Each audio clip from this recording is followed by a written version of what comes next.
Pada rakaat kedua ini, beliau melakukan hal yang serupa dengan apa yang beliau lakukan pada rakaat pertama, hanya saja lebih ringkas.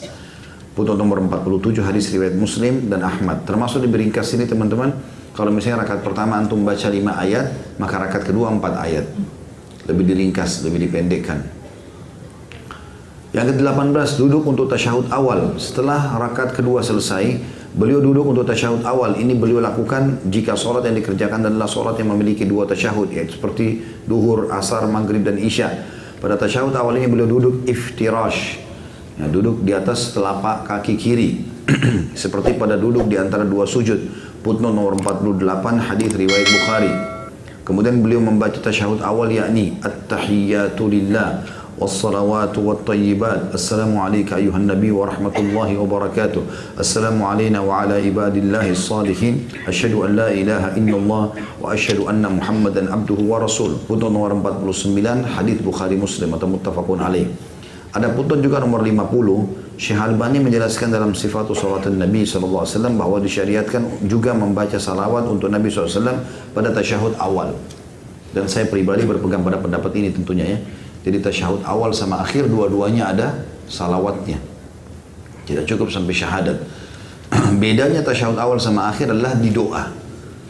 Setelah innaka hamidum majid, tasyahud awal tidak ada doa lagi.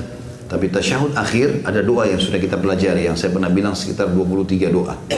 Kalau antum masih ingat, Allahu a'lam. Tapi sudah kita terjemahkan dan sudah kita pelajari di buku doa ya, yang kemarin yang kita bahas, dan kita akan kembali ke bahasan itu tentunya insya Allah. Nabi SAW membentangkan telapak tangan kirinya di atas paha kiri dan beliau mengepalkan seluruh jari jemari tangan kanannya. Lihat gambar nomor 26 atau bisa gambar 27 dan juga lihat gambar 28 ya, bahwasanya mata melihat ke jari telunjuk. Jadi ada 2 cara ya, bisa kita mengepal ketiga jari kita ini dengan ibu jari digabung sehingga seperti mengepal ya, membuat kepalan seperti ini yang umum kita buat, atau mempertemukan antara ibu jari sama jari tengah seperti ini dibuat lingkaran ya. Dua-duanya bisa, lihat gambar 26 dan 27. Beliau berisyarat dengan telunjuknya ketika menyebut nama Allah Ta'ala dan ketika membaca 2 kalimat syahadat. Putnot nomor 51, Syekh Albani menjelaskan dalam sifatul salatun Nabi halaman 158 bahwa disunnahkan menggerak-gerakkan jari telunjuk terus-menerus sejak awal hingga akhir tasyahud. Juga pada tasyahud akhir sebelum salam. Yang saya bilang kemarin, menggetarkan jari itu ya. Hadits riwayat Tirmidzi yang berbunyi, kata Nabi SAW, gerakan jari di tasyahud lebih berat bagi iblis dari cambukan besi. Jadi ini digerakkan ya, kayak digetarkan, bukan dinaik turunkan dengan kencang, tapi dengan getar saja ya. Ini sunnah Nabi SAW. Itu Syekh Albani sebutkan tentang hadis itu. Kadang-kadang beliau melipat atau menggenggam jari manis dan kelingkingnya, lalu menyentuhkan ujung jari tengah dengan ujung ibu jari sehingga membentuk lingkaran. Kayak tadi saya bilang, jadi yang dipertemukan adalah ini jari tengah sama jari telunjuk, sehingga yang terlipat dari kelingking sama jari manis ya, seperti inilah. Kemudian baru kita tahiyat ya, dari telunjuk naik. Beliau melarang duduk seperti anjing dengan meletakkan pantat ke lantai.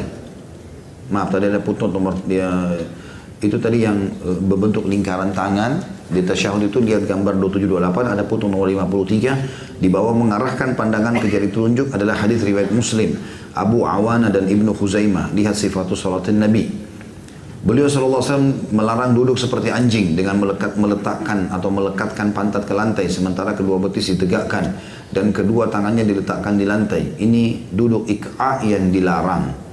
Hadits nomor atau putnot nomor 54, hadits riwayat At-Tayalisi, Ahmad dan Ibnu Abi Syaibah. Lihat juga sifatus salatin Nabi. Bedakan dengan duduk ik'a yang dibolehkan pada saat duduk di antara 2 sujud. Masih ingat ik'a tadi ya? 2 telapak kaki diberdirikan lalu kita duduk di atasnya. Ini dibolehkan kalau antara 2 sujud. Tapi di tahiyat tidak boleh. Rasulullah SAW meringankan 2 tasyahud awal. Seakan-akan beliau duduk di atas batu yang panas atau tidak berlama-lama. Artinya tasyahud awal sama akhir bedanya, tasyahud akhir diikuti dengan doa.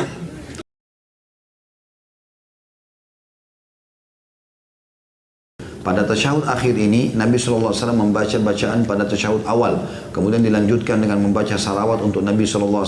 Bacaan salawat ini ialah Allahumma salli ala Muhammadin wa ala ali Muhammad kama sallaita ala Ibrahim wa ala ali Ibrahim innaka hamidun majid. Allahumma barik ala Muhammadin wa ala ali Muhammad kama barakta ala Ibrahim wa ala ali Ibrahim innaka hamidun majid. Perhatikan di sini lafadznya ini begini.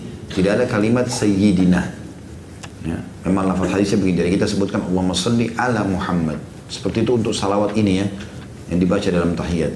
Ya Allah, curahkanlah salawat pada Muhammad dan keluarga Muhammad alaihissalam. Sebagaimana engkau telah menganugerahkan salawat pada Ibrahim dan keluarga Ibrahim alaihissalam. Sesungguhnya engkau maha terpuji dan maha mulia. Ya Allah, limpahkanlah keberkahan pada Muhammad dan keluarga Muhammad. Sebagaimana engkau telah menganugerahkan keberkahan kepada Ibrahim dan keluarga Ibrahim. Sesungguhnya engkau maha terpuji dan maha mulia. Putun nomor 56 hadis Bukhari Muslim alaihi wassalam tentunya tentang Nabi Muhammad dan Nabi Ibrahim. Kemudian pada tasyahud akhir ini terkadang Nabi SAW duduk tawarruk. Putun nomor 57 hadis riwayat Bukhari. Tawarruk adalah mendudukkan bokong di tanah, yakni dengan menempelkan pantat kiri ke lantai dan mengeluarkan telapak kaki kiri dari satu arah. Sedemikian rupa sehingga kaki kiri berada di bawah paha dan betisnya yang kanan. Sementara itu telapak kaki kanannya ditegakkan. Lihat gambar nomor 29.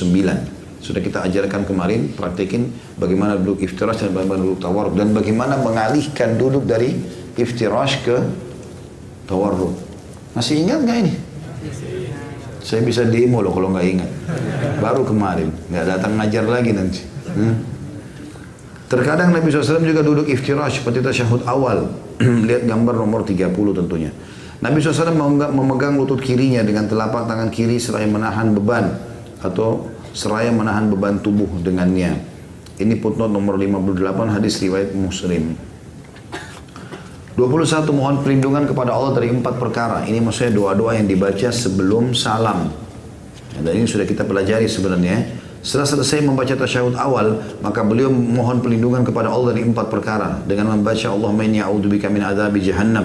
Ya Allah, aku berlindung kepadamu dari siksa neraka jahannam, wa min adzabil qabr, dan siksa kubur, wa min fitnatil mahya wal mamat, dari fitnah kehidupan dan kematian, wa min syarri fitnatil masiihid dajjal, dan dari keburukan fitnahnya masiihid dajjal. Putun nomor 59 hadis riwayat Muslim. Nomor 22, tentu ini ada beberapa doa, sudah kita pelajari semua. Di buku doa kita kalau tidak salah ditulis 8 atau 10 doa, tapi ini ada 23 macam doa. Yang 22, berdoa untuk diri sendiri sebelum salam. Kemudian Nabi SAW berdoa untuk diri sendiri sebelum salam. Sebagian doa yang beliau SAW syariatkan adalah Allahumma inni zalamtu nafsi zulman katsira wa la yaghfiru dzunuba illa ant faghfir li min indika maghfiratan faghfir li maghfiratan min indik warhamni innaka antal ghafurur rahim. Ya Allah, sungguhnya aku telah menzalimi diriku sendiri dengan kezaliman yang banyak dan tidak ada yang dapat mengampuni dosa-dosa selain Engkau, maka ampunilah aku dengan ampunan darimu dan sayangilah aku. Sesungguhnya Engkau Maha Pengampun lagi Maha Penyayang. Putun nomor 60 hadis muttafaqun alaih. Juga Nabi SAW berdoa, Allahumma hasibni hisaban yasira. Ya Allah, hisablah aku atau perhitungkanlah amalku dengan hisab yang ringan. Putun nomor 61 hadis riwayat Ahmad dan Hakim dan disepakati oleh Az-Zahabi. Nabi pun SAW suka memohon surga kepada Allah dan memohon perlindungan dari neraka. Masih ada doa yang lainnya yang datang dari Nabi SAW. Artinya cukup banyak doa yang dibaca sebelum salam. Ini termasuk tempat-tempat mustajab doa ya. Terutama kalau teman-teman lagi sholat sunnah, ya, sujud dan juga sebelum salam. Ini waktu mustajab doa. 23, diakhiri sholatnya dengan salam. Nabi SAW mengakhiri sholatnya dengan salam. Maka Nabi SAW memalingkan wajahnya ke kanan seraya mengucapkan Assalamualaikum warahmatullah. Kesejahteraan dan rahmat Allah semoga tercurah atas kalian. Beliau memalingkan wajahnya ke arah kanan hingga terlihat pipinya yang putih. Demikian pula ketika memalingkan wajahnya ke kiri, maka terlihatlah pipi kirinya yang putih. Lihat gambar 31 dan 32. Ini juga sudah kita praktekkan kemarin. Salam tidak mengikutkan tubuh tapi leher saja yang ke kanan dan ke kiri. Diriwayatkan pula bahwa Rasulullah SAW menambahkan bacaan salam yang pertama dengan ucapan wa barakatuh dan keberkahannya. Putun nomor 62 hadis riwayat Abu Daud dan Ibnu Khuzaimah dengan sanad sahih. Artinya kita bisa membaca ya Assalamualaikum warahmatullah atau kita baca Assalamualaikum warahmatullahi wabarakatuh. Itu juga dengan balik ke kiri. Dengan begini tentu sudah selesai sholat ya. Tersisa sekarang bacaan-bacaan setelah solat. Tapi ini insya Allah sudah kita bahas ya, bacaan sesudah solat ini di buku kita kumpulan doa, dan saya tidak mengulangi lagi tentunya.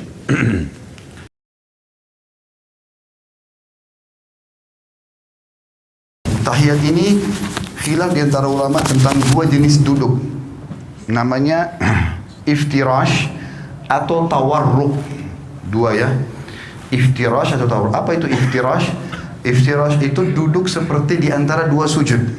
Itu namanya iftirash ya. Kalau tawarruk, warak itu artinya bokong. Kita meletakkan bokong kita di tanah. Nah ini khilaf ulama. Kapan dikerjakan iftirash, kapan dikerjakan tawarruk? Imam Syafi'i rahimahullah berkata, duduk tawarruk tahiyat seperti ini. Yang kita duduk ya seperti ini. Ini namanya tawarruk karena bokong kita duduk di tanah. Ini kata Imam Syafi'i rahimahullah dikerjakan setiap kali mau salam. Mau sholatnya 1 rakaat saja, mau 2 rakaat, seperti misalnya witir 1 rakaat.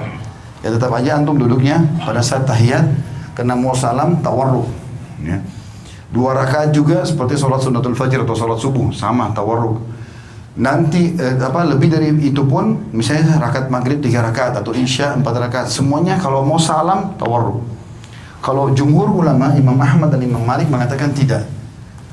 Kalau sholat di bawah 3 rakaat seperti witir 1 rakaat atau sholat sunnatul fajr 2 rakaat, walaupun mau salam duduknya iftirash, duduknya seperti ini. Tawarruk itu hanya dikerjakan duduk yang seperti ini, itu dalam pendapat jumhur ulama. Nanti kalau sudah lebih dari 2 rakaat, seperti rakaat ketiga maghrib, rakaat keempat isya, baru duduknya tawarruk. Dua-duanya ini boleh ya, karena ini khilaf diantara ulama. Kita nggak boleh nyalain orang. Jadi kalau antum lihat ada orang tahiyat kedua, ya tahiyat akhir misalnya, sholat subuh duduknya begini, jangan disalahkan. Karena itu pendapat Imam Malik dan Imam Ahmad, dan itu jumhur ulama. Mereka mengatakan justru kalau lebih dari 2 rakaat, rakaat ketiga baru kemudian duduknya tawarruk ya. Tapi Imam Syafi'i mengatakan tidak. Jadi kalau ada yang sholat witir pun 1 rakaat sudah iftirash tawarruk, maka itu berarti mengikuti mazhab Syafi'iyah.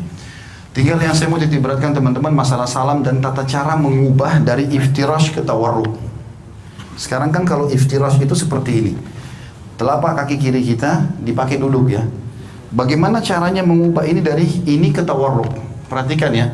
Caranya adalah cuma memasukkan telapak kaki kiri ke bawah tulang kering kanan. Contoh, cuma begini saja. Ini dimasukkan, lalu kita duduk di tempat yang sama. Jangan begini, karena banyak orang kita begitu. Dia duduk begini langsung dia dorong orang ke sana sini. Jadi ini kena, semua kena. Dia nggak bisa duduk. Jadi cara yang benar adalah hanya memasukkan ini ke bawah sini saja dan duduk di tempat yang sama. Tidak berubah apa-apa. Saya tidak mengubah apa-apa di sini. Maka ini posisi yang harus diperhatikan. Begitu juga dengan masalah salam. Pada saat kita sudah selesai membaca tahiyat, tentu tahiyat sunnahnya ada yang mengatakan pada saat syahadat mengangkat jari, ada yang mengatakan juga nanti dari awal sudah at-tahiyat itu sudah mengangkat ya. Dan hadis riwayat Tirmidzi khilaf di antara ulama tentang masalah itu, tentang hadis Nabi SAW bahwasanya gerakan jari di tasyahud lebih keras bagi iblis daripada cambukan besi. Ada yang menghasankan, ada yang melemahkan. Kalau saya termasuk yang berpegang pada menghasankan hadisnya, sehingga menggerakkan jari itu, menggetarkannya bagian daripada sunnah Nabi SAW. Intinya antum setelah baca tahiyat tinggal salam. Dikatakan Nabi SAW kalau salam terlihat pipi putih atau putih pipi beliau oleh makmum di belakang. Jadi seperti ini.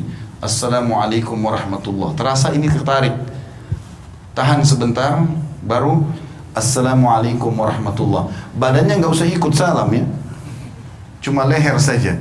Assalamualaikum warahmatullah. Assalamualaikum warahmatullah. Sampai situ. Mengusap wajah nggak ada dalam syariat.